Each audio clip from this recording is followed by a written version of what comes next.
के viral show shark tank India की वजह से आज फेमस कंपनीज के फाउंडर्स और सीईओज बहुत ज्यादा हाईलाइट हो चुके हैं, स्पेशली भारत पे फाउंडर अशनीर ग्रोवर जी और उनकी कोटक से चल रही कंट्रोवर्सी।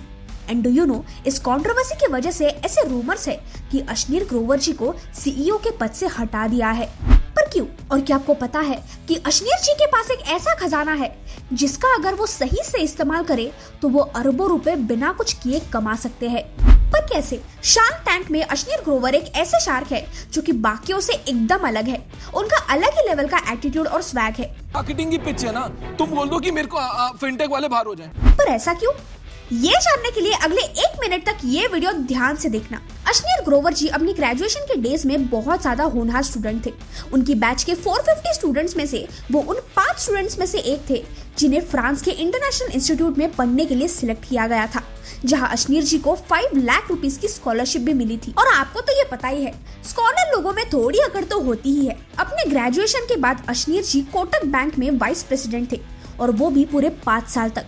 और उसके बाद 2013 में ही उन्होंने अमेरिकन एक्सप्रेस, जो कि न्यूयॉर्क की मल्टीनेशनल कॉर्पोरेशन है, उसे ज्वाइन किया था और वो भी as a director of corporate development. इसके अलावा भी उन्होंने कई बड़ी बड़ी कंपनीज में काम किया है, जैसे कि Grofers, PC jeweller limited etcetera.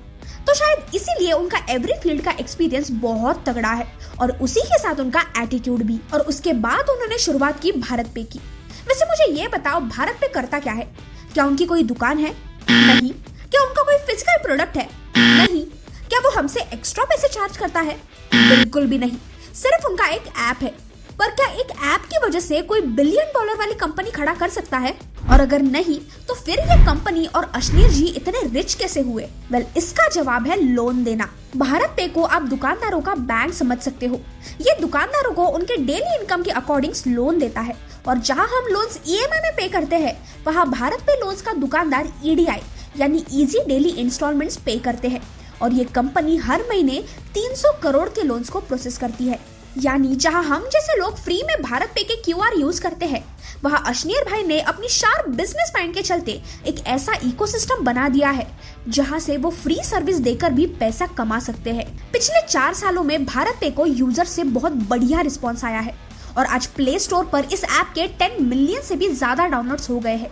इतना ही नहीं, 2021 में अशनीर ग्रोवर जी को एंटरप्रेन्योर ऑफ द ईयर का अवार्ड मिला है और शायद इसी वजह से सारे शार्क्स में उनका एटीट्यूड अलग ही लेवल का है। अब आते हैं मेन मुद्दे पर कि आखिर वो कौन सा खजाना है जिससे वो बिना कुछ किए भी अरबों कमा सकते हैं।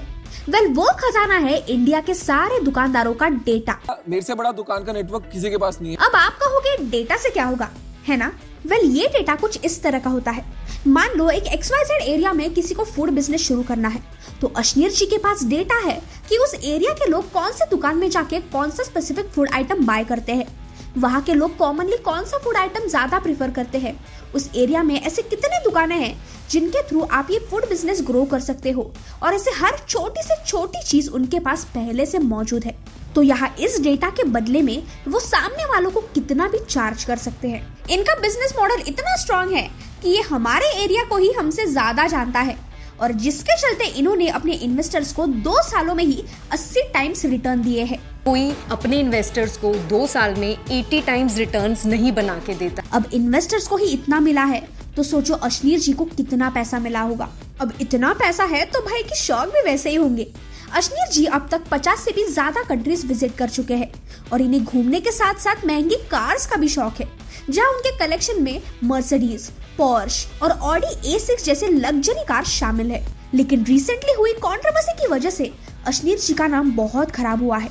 अशनीर ग्रोवर जी ने एक अब्यूजिव फोन कॉल किया था और वो भी कोटक बैंक के एक एम्प्लॉय को, जहां उन्होंने बहुत गालियां और धमकियां दी थी। आज रात को मैं तेरे खून हो जाएगा आज रात को। Sir please calm down. और इसी वजह से कंपनी पर कई एलिगेशंस लगाए और करंटली कंपनी में एक इंडिपेंडेंट ऑडिट चल रहा है, यानी सारे इंटरनल प्रोसेस और सिस्टम्स की चेकिंग। साथ ही इस कंट्रोवर्सी की वजह से अशनीर ग्रोवर जी ने टेम्पररीली इस कंपनी से लीव लिया है। लेकिन इस कंट्रोवर्सी को बाजू में करें तो एज अ पर्सन अशनीर भाई बहुत ज्यादा एडमायरेबल है। उनकी बहुत सी क्वालिटीज हमें सच में सीखनी चाहिए। वैसे दोस्तों, क्या आपको बाकी शार्क्स के ऊपर भी ऐसी बायोग्राफी चाहिए?